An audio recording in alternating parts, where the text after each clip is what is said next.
Hello, I'm Carol Ireland, CEO of Epilepsy Action Australia. Welcome to another series of Ask an Expert, where today we're talking about epilepsy and depression. My special guest here today is Associate Professor Piero Perrucca, and he's the Director of the Comprehensive Epilepsy Program at the Austin. Welcome, Piero. It's great to have you here today. Thank you, Carol. Great to be here with you. So, look, I wonder whether we might first talk about depression itself. I mean, we often use the term depressed, don't we, in our everyday language? You know, if I'm feeling a little sad or a little disappointed, I might say depressed. But of course, it can be something much more serious than that. Could you tell us perhaps what are the common signs of depression? This is a great question, and I'd like to start by saying that depression can manifest in different ways. It can impact a person's well-being in many different ways and affect different levels of how we function. And so common symptoms of depression may include feeling that everything is a struggle, feeling frustrated, having a feeling of guilt, or of concern, feeling that one is better off dead. So in those cases, it's absolutely important that we communicate those symptoms to our treating clinician. There's some very serious feelings in there and a wide range of different feelings in there. So how common is depression in people with epilepsy? Well, depression is the most common psychiatric comorbid disease in people with epilepsy. It affects about 1 in 3 people who will develop it at some point during their life. So it's a real important and common disease in people with epilepsy. So epilepsy and depression, it's quite serious, but is depression more common in people with epilepsy than in the general public? It is indeed, and there are different reasons for it. Epilepsy first, as a diagnosis, may come with psychosocial implications. People may have difficulties to accept and adjust to the diagnosis of epilepsy. There is associated stigma. There are social restrictions, such as driving restrictions, restrictions when it comes to holding a particular job, and overall lack of independence, which ultimately affect mood. So those are by themselves reasons, in quote, to be depressed, but they are not the only reasons. Seizures, for example, can manifest themselves with mood issues, and they may be followed by mood issues as well.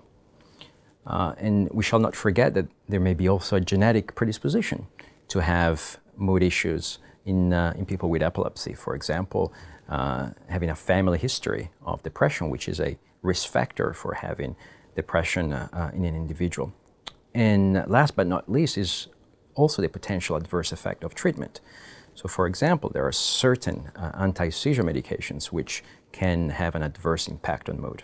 So it's quite a complex issue, which altogether may explain why depression is in fact more common in people with epilepsy as compared to the general population. What about age groups, Piero? Are there some age groups where depression might be more common? I would say that depression is a serious issue across the lifespan, and we should not limit or screen or manage comorbid depression in a particular age group, but we shall not forget that comorbid mood problems or comorbid depression can affect an individual with epilepsy irrespective of their age.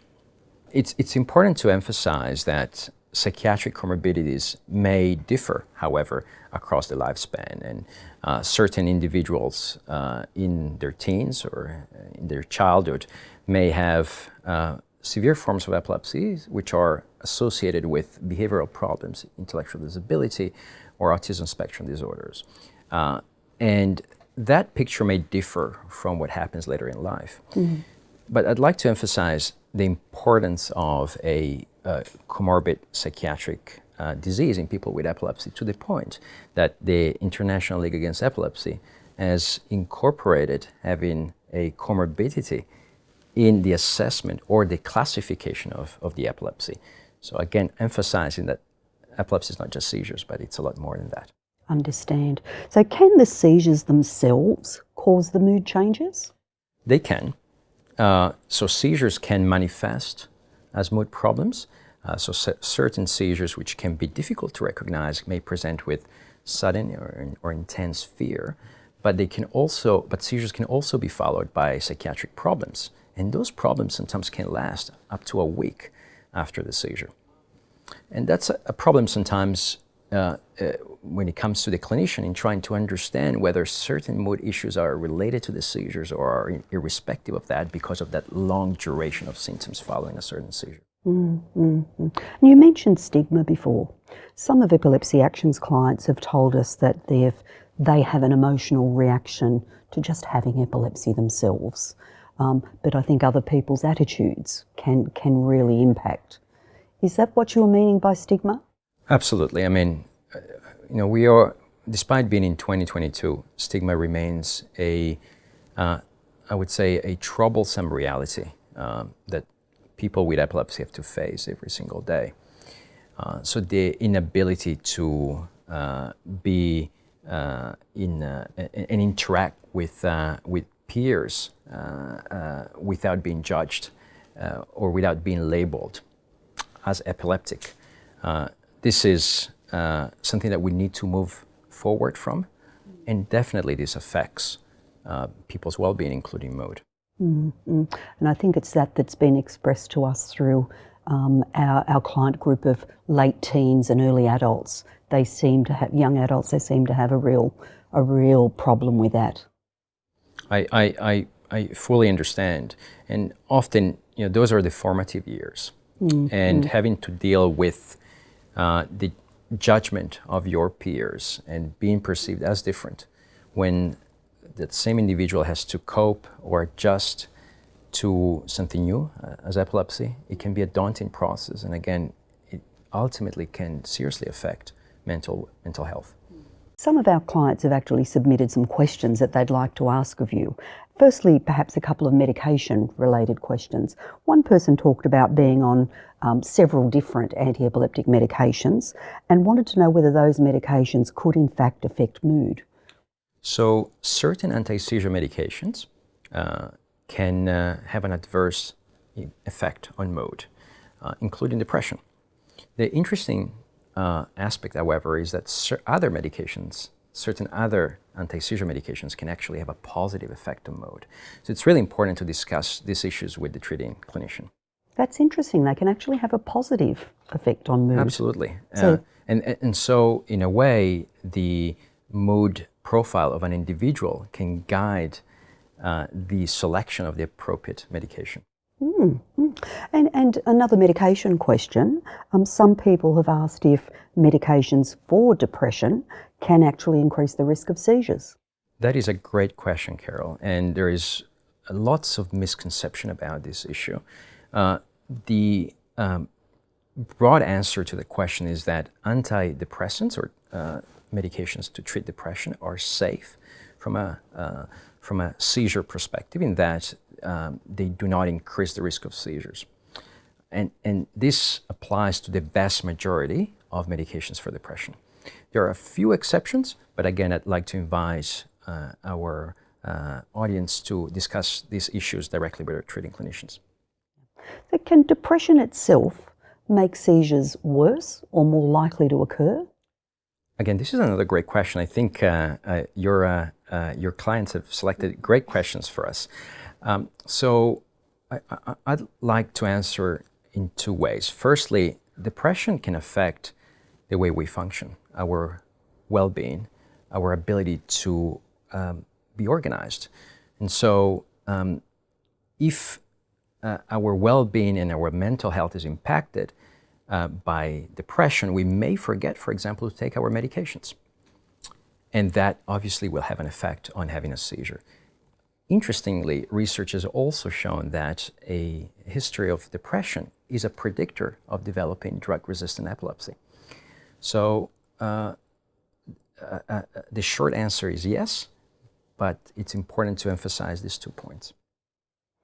Piero, a number of people have asked us why they still feel depressed or they're still suffering depression even when their seizures are under control? Again, another great question, Carol. About 6% of people with epilepsy with seizures are completely controlled do have depression. And again, there are different reasons for this. One can be grouped under the psychosocial factors. Again, the inability to adjust or accept a diagnosis with epilepsy, the restrictions associated with epilepsy, and as we discussed earlier, the stigma that is still associated with the condition. As mentioned, the treatment, including specific anti-seizure medications, can affect mood. So some people may well be their seizures may be fully controlled, but perhaps their medication is having an adverse impact on their well-being. And also, an important aspect is that there may be a genetic predisposition to have mood problems, and that is irrespective of whether seizures are occurring. Is there a clinical test that somebody might undergo to tell whether they do actually have depression? Well, strictly speaking, not a clinical test, but there are a number of screening measures that are used widely in clinical practice, and they are administered by the treating clinicians, but they're self-completed. Often clinicians use them in clinical practice, and the measure results are then provided to the treating clinician. There are, of course, psychiatric assessments, which are conducted by psychiatrists or neuropsychiatrists or mental health specialists, which allow to make a formal diagnosis of depression or other psychiatric conditions. So, if somebody with epilepsy feels they may be depressed, when should they seek help?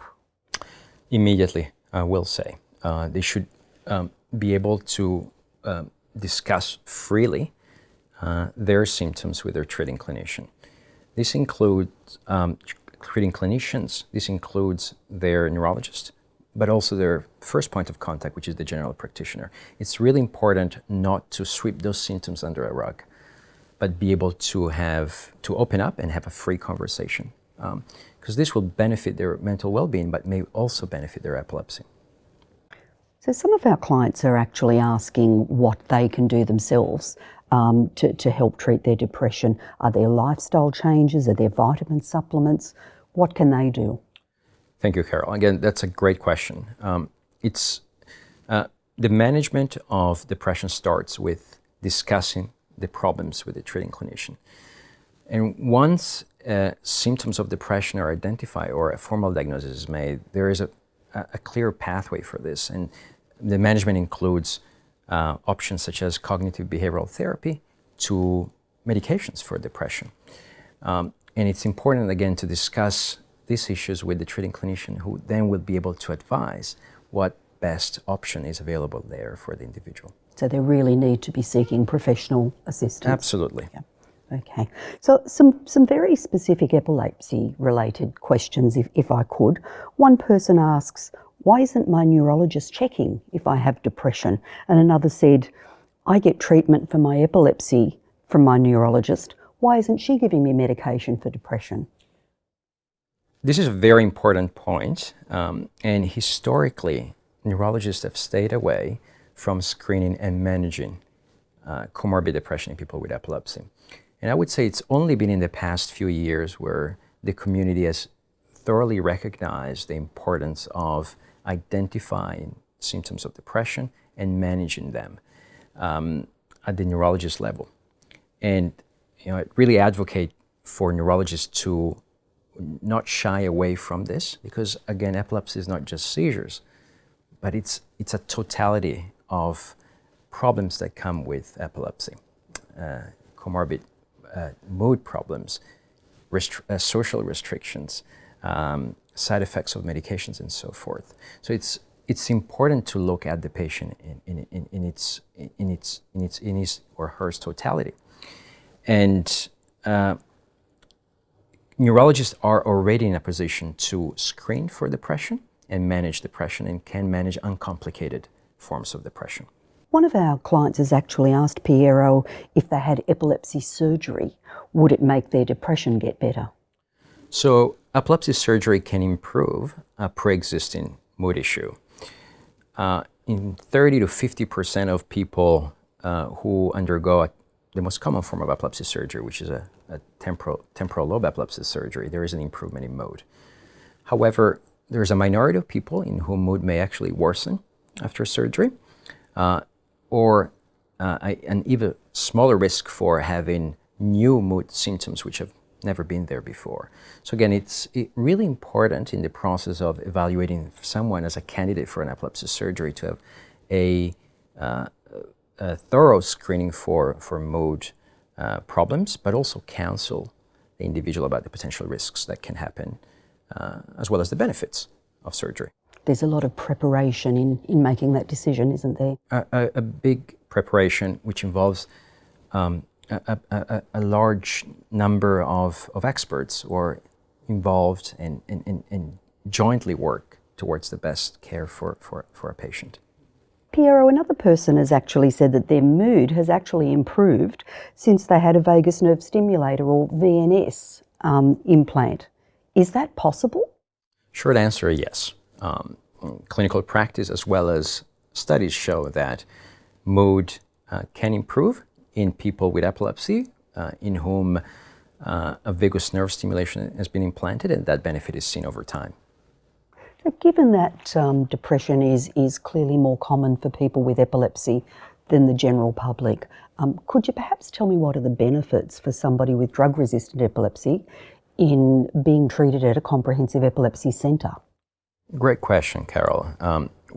And I'd really like to emphasize that it's important to be referred to a comprehensive epilepsy program when you have drug-resistant epilepsy.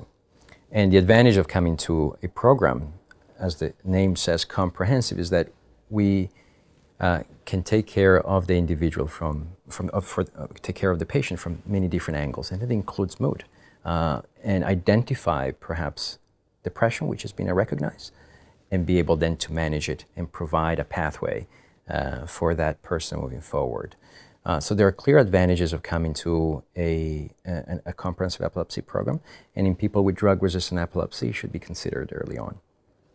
I didn't think I would be saying this in 2022, but the problem is that there's always a tendency to see epilepsy equals seizures, and yet again, we make often a mistake of seeing the individual. It's, you know, if we look at the solar system, the seizures are not the center of the universe. That's the patient, and the patient comes with seizures, medication side effects, mood problems, and that's part of the package.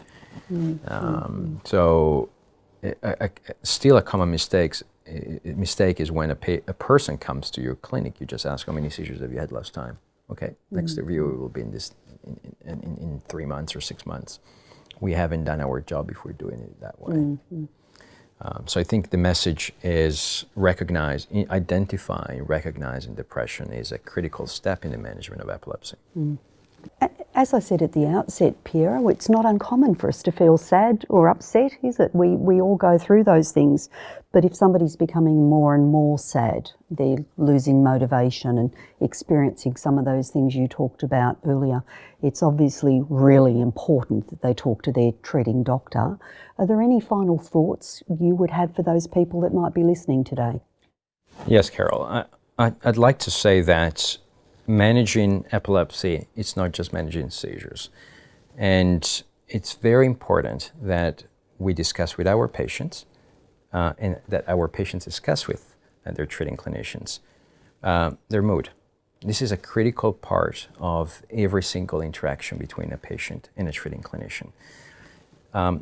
Once you identify any mood issues, then you can have a clear treating pathway. And there are many different options.